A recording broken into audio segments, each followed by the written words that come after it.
बरसात की उस काली रात में राहुल पहली बार शहर के पुराने हॉस्टल में रहने आया था। हॉस्टल की टूटी दीवारें और सुनसान गलियारे देखकर उसके मन में अजीब सा डर पैदा होने लगा था। हॉस्टल का बूढ़ा चौकीदार राहुल को घूरते हुए चुपचाप तीसरी मंजिल की चाबी थमा देता है। उसकी आंखों में ऐसा डर था जैसे वह राहुल को किसी मुसीबत में भेज रहा हो। तीसरी मंजिल पर पहुंचते ही राहुल को पूरे फ्लोर में अजीब सी खामोशी महसूस होने लगी। लंबे गलियारे में सिर्फ हवा की सीटी और टूटे पंखों की आवाज सुनाई दे रही थी। राहुल का कमरा नंबर 309 सबसे आखिरी कोने में था, जहां अंधेरा और भी ज्यादा गहरा दिखाई दे रहा था। दरवाजे पर पुराने खरोंच और सूखे खून जैसे निशान बने हुए थे। कमरे का दरवाजा खुलते ही अंदर से सड़ी हुई बदबू और ठंडी हवा बाहर आने लगी। राहुल के शरीर में डर की वजह से हल्की कंपकंपी शुरू हो चुकी थी। कमरे के अंदर एक पुराना पलंग, टूटा आईना और धूल से भरी दीवारें दिखाई दे रही थी।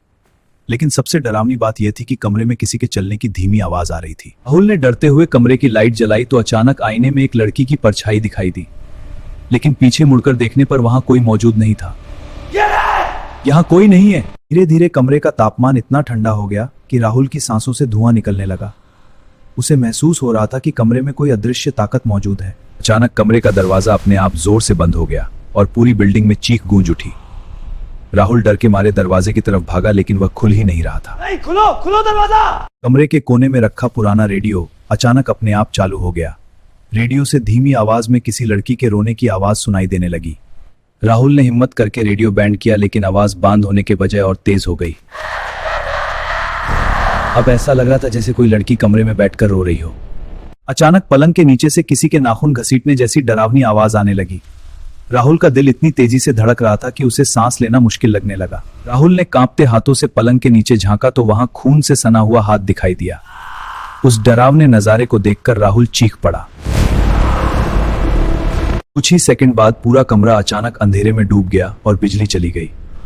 अब राहुल को सिर्फ किसी के धीमे कदमों की आवाज सुनाई दे रही थी। मोबाइल की हल्की रोशनी में राहुल ने देखा कि कमरे की दीवार पर खून से कुछ लिखा हुआ था, जैसे कोई जिंदा नहीं चाहता। राहुल डर के मारे कमरे के एक कोने में बैठ गया और बाहर निकलने का रास्ता सोचने लगा।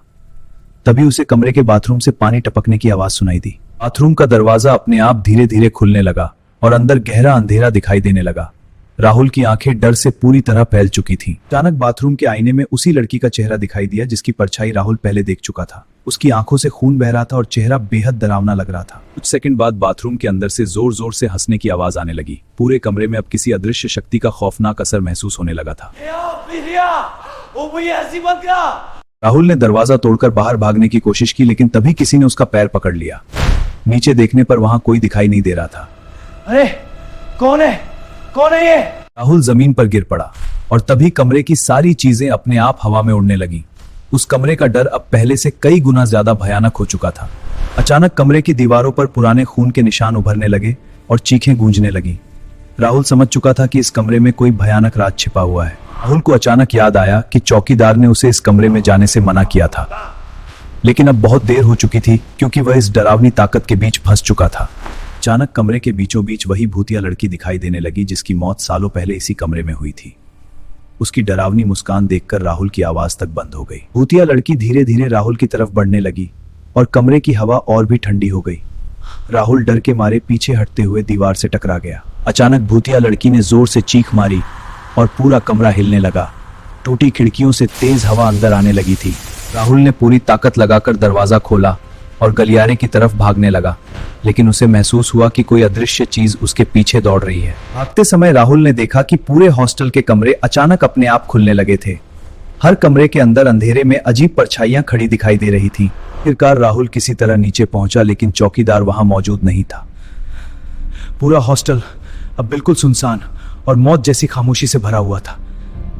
अगली सुबह पुलिस को हॉस्टल के बाहर राहुल का बैग मिला, लेकिन राहुल कभी नहीं मिला।